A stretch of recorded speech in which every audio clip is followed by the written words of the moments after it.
I would like to invite Lata. Lata is a former banker, investment banker, but now she sits in the board of Money Charities and non-executive director of money organizations, giving advice and also contributing with her expertise. So let's bring Lata to share her wisdom with us. And thank you, Lata. I think when I grew up, the kind of world it was a very non-monetary kind of world, and mostly people never spoke of money. The thought of money was considered something very strange.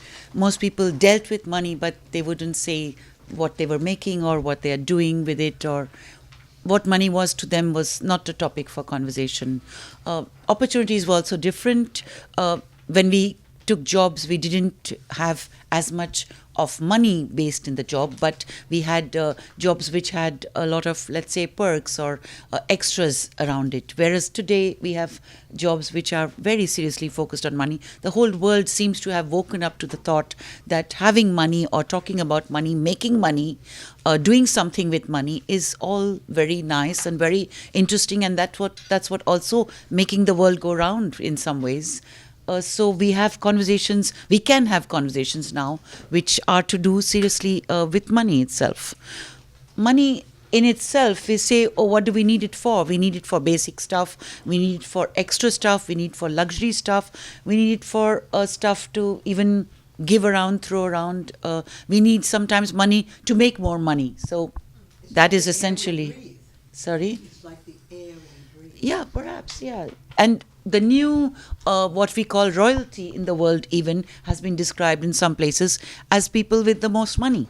Rather than royalty, which we had was the blue-blooded people who were born into certain families and only they can be the royalty. Now anyone who is making X amount of money is royalty, because what they say goes. They can buy opinion with money, they can buy whatever, luxury with money, they can literally buy even an election with money. So essentially we are talking about money being used in very different ways, right?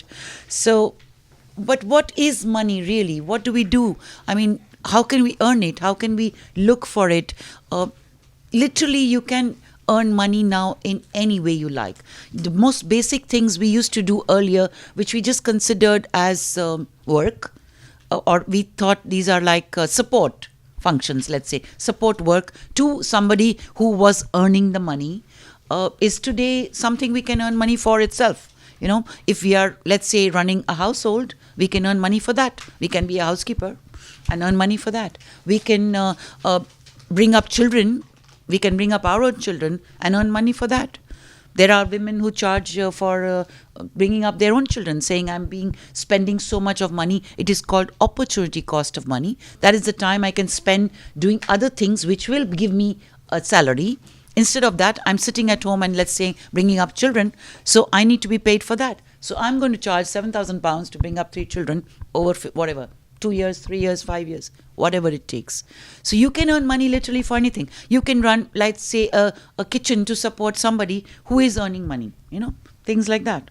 We had even a very a good example of a slum, let's say, where people just lived in a slum. Now that slum is so well developed that it has stratified the way people live there, the way people work there. So you have one section where people are doing the work, factories are running there, which export to other countries.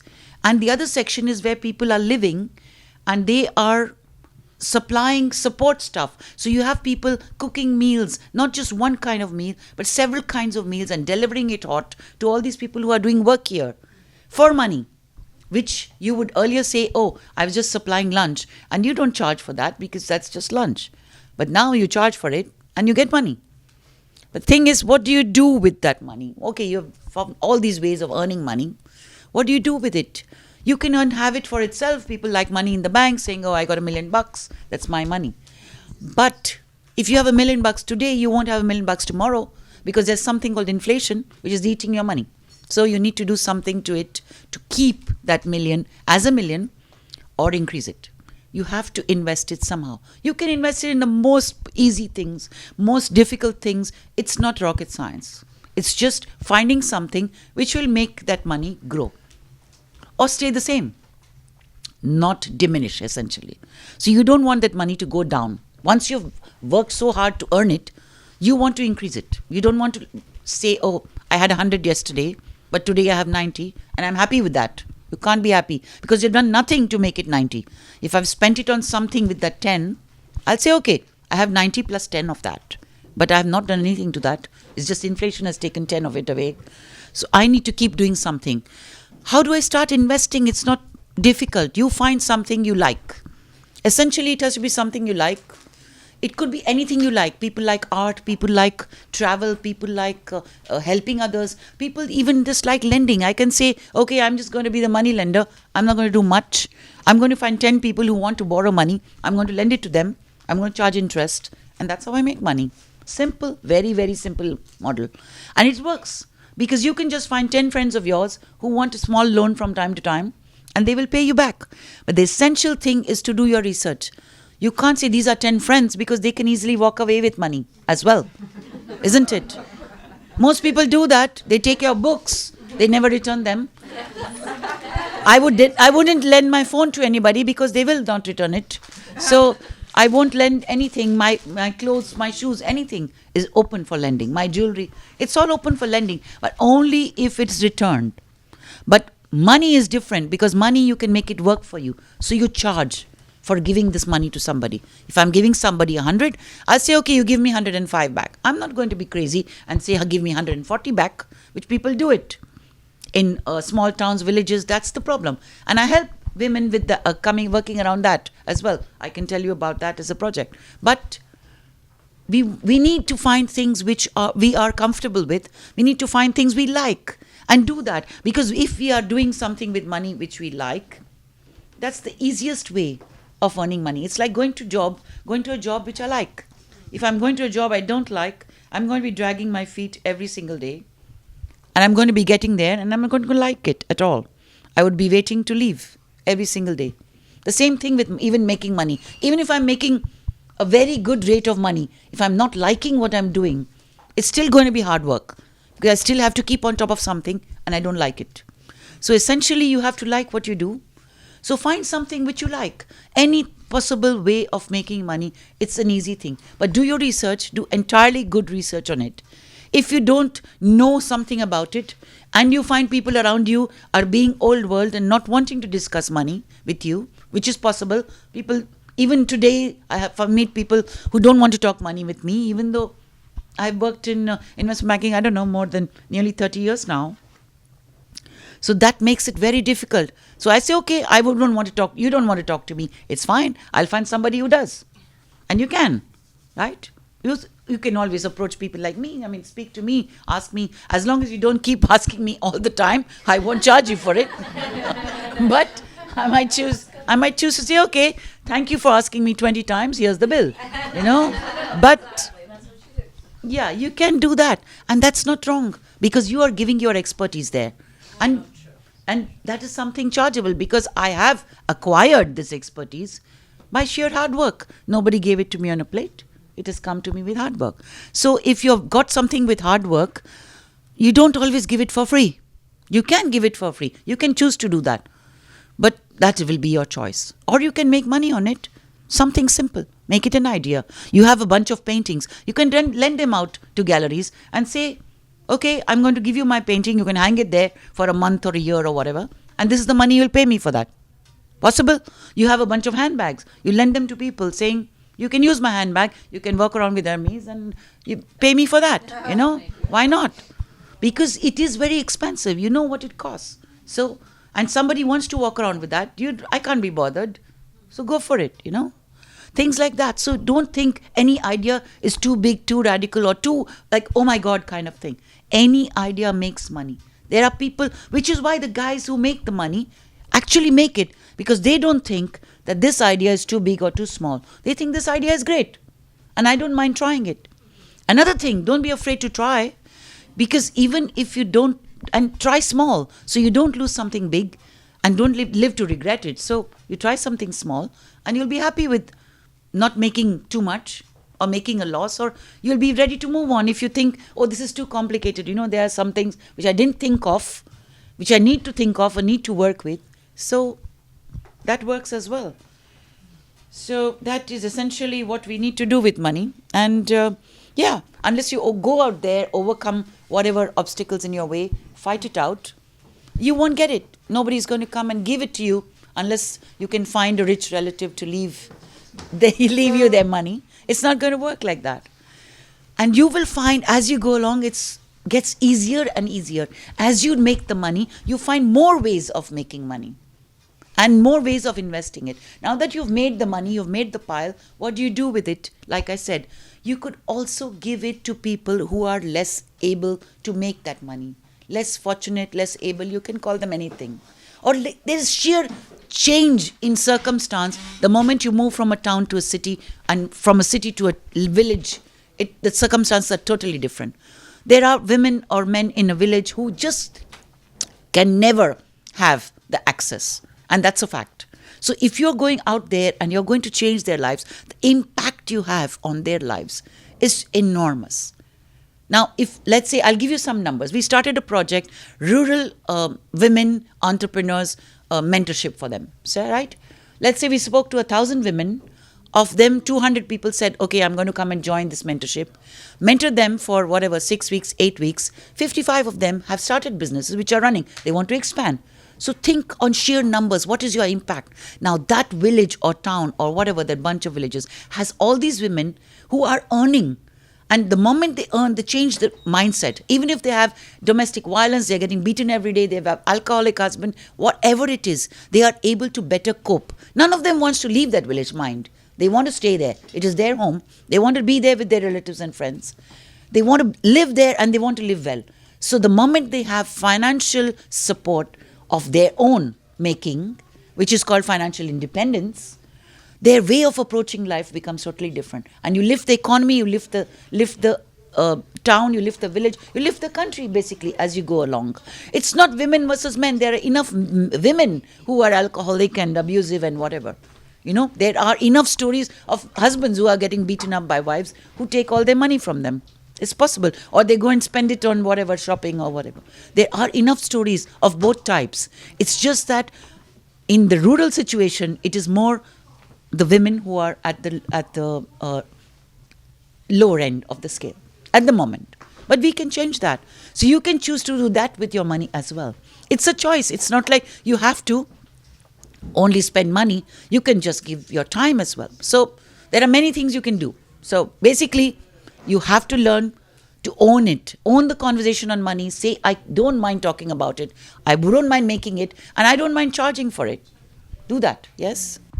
It's the way you deliver it, and you make it so practical, and you make it so simple, and you make it understand that having money, it's a birthright, and it's ability that we need to increase, because not everybody has the ability to earn money. Some people, they just don't know how to do it, number one. Number two, I really love the concept of giving that you said. Say, if you want to give it for free, okay, give it for free. But just so you know, there is an opportunity for you to turn every idea into money. But in the women's world, what I have witnessed is like women want to give everything for free. But giving doesn't mean giving for free. So what is the concept of like giving according to you? Because yes, you can give me this water. You're a giving person because you're giving me water. But in return, I have to pay the bill. So giving means that thank you for giving me something that you have and I need it. But in return, I have to pay for it. So yeah, it's because essentially over time, for some reason or the other, women have been having this guilt to take. So the moment they are giving, they are kept in this pedestal saying this is the woman and this is the ideal woman, or this is the woman we should look up to. Sacrificing her life. Sacrificing, exactly. So giving, essentially. So It's a religious concept. I don't even know if it's religious. It's just historical, hunter-gatherer versus stay-at-home kind of thing. So what is your concept of giving? giving is for me is like breathing. For me, But it doesn't have to be. Some people like to keep what they have to their own selves or their own families or their own friends. That is also giving. If you're supporting somebody around you, just your whole household, that is also giving because you're being generous. Essentially, giving, you have to be generous. Give, you give 100% or don't give. Don't say, I will give 20% to this relationship even and see what happens. And then I will put, it's like I'm sticking my toe in the water and saying, oh, is it a good swim or not? It can't be unless you get out there and actually paddle around and see it's a good swim. And then you find the temperature suits, everything suits. Whether it's cold, hot, you'll find out as you go along. So giving is a very 100% concept. You have to be fully engaged to give. If you're not fully engaged, that giving suffers. Because even if somebody you're helping, you're not helping 100%, for free even, the person can feel it. And even if you help and you say, oh, I've helped you and guess what, if I wasn't there, you couldn't have done this or you couldn't have success. That is not giving either. That's not 100%. You're taking away from the 100% by doing all those things. So you have to be fully engaged with the concept. It's like you were saying you're one with the universe. The universal energy is telling you to take care of the universe.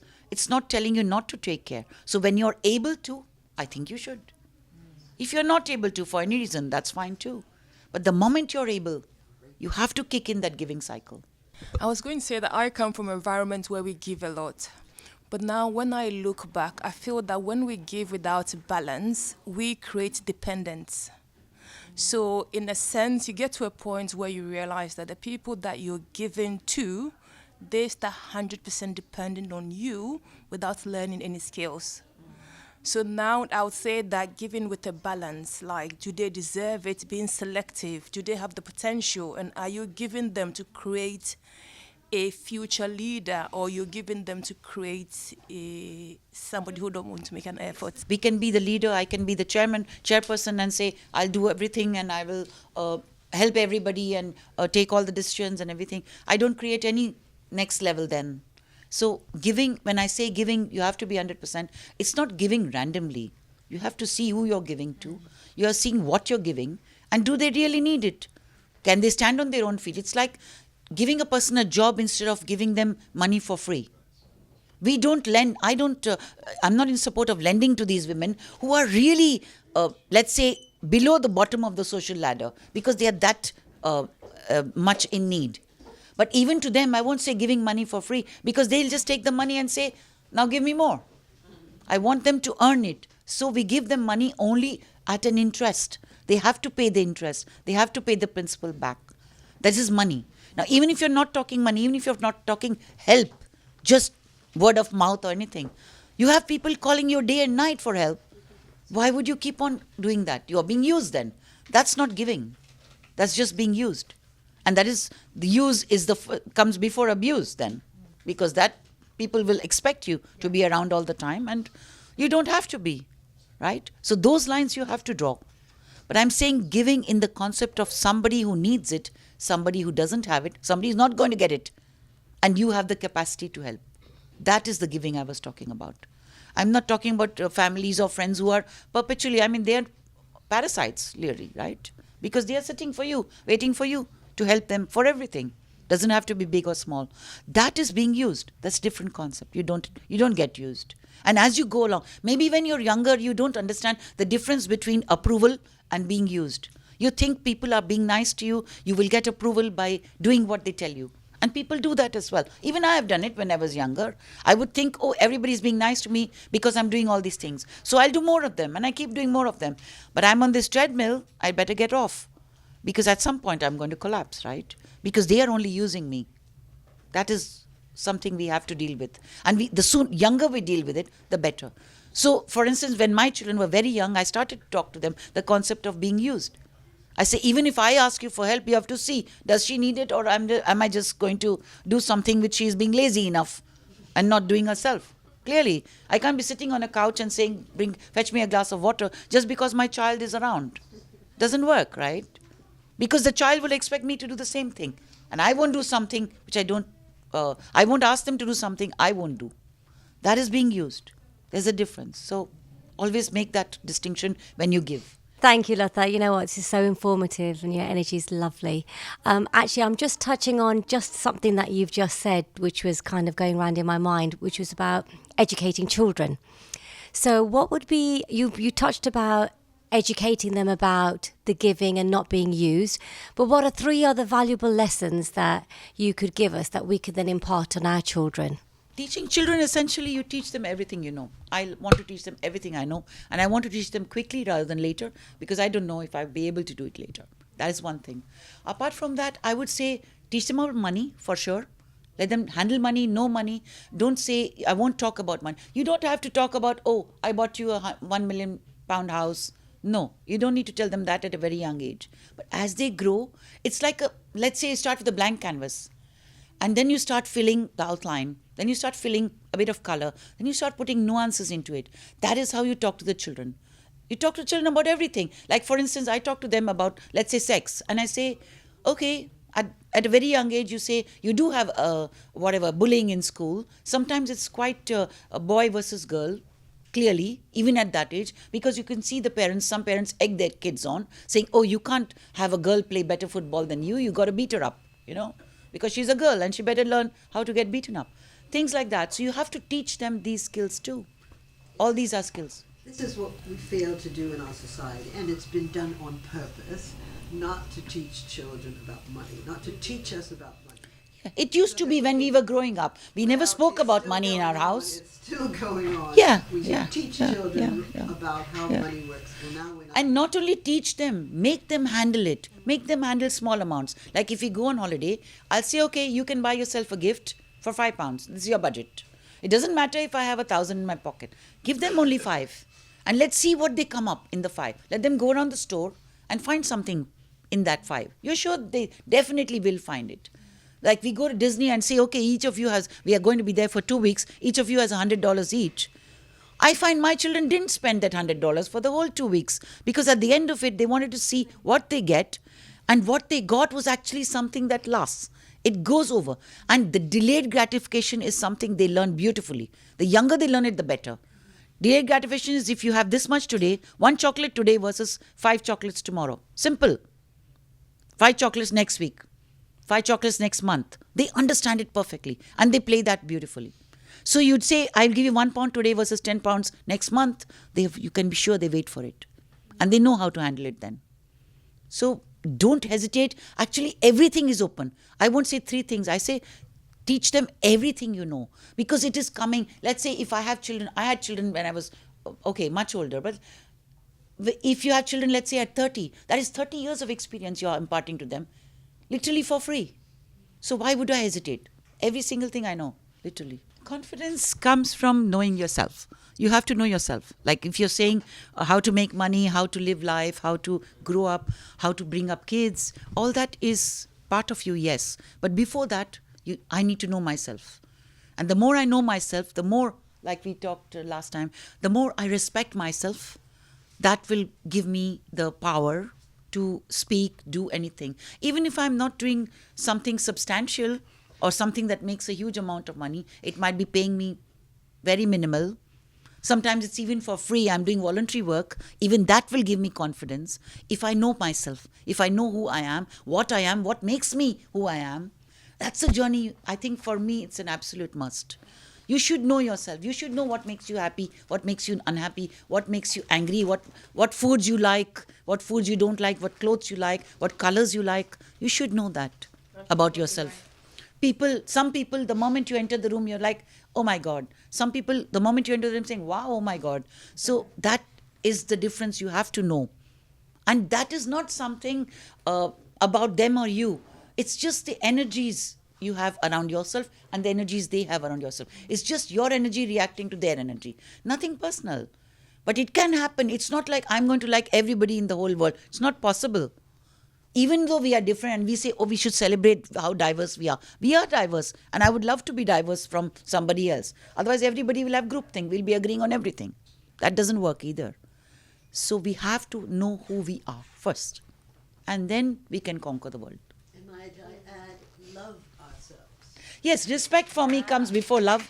So I would say respect. But respect, love, all those things are That comes from additional. knowing yourself. Yes. The moment you respect yourself, you do love yourself. You will be very gentle with yourself. You will be the most caring and gentle with yourself before you deal with anybody else. And that's a must. Even in the worst of times, you look at yourself in the mirror, you have to say, I still love you. You know, sometimes you go to the mirror and say, oh, I absolutely hate you because, my husband said that you've screwed up on this. No. Even then you love yourself. Absolutely. Yeah, when did your parents teach you that? Some of it you learn along. Yeah. It's all like in our time, I think parents, we learnt by watching. They didn't say this is right. Whereas now we have to converse.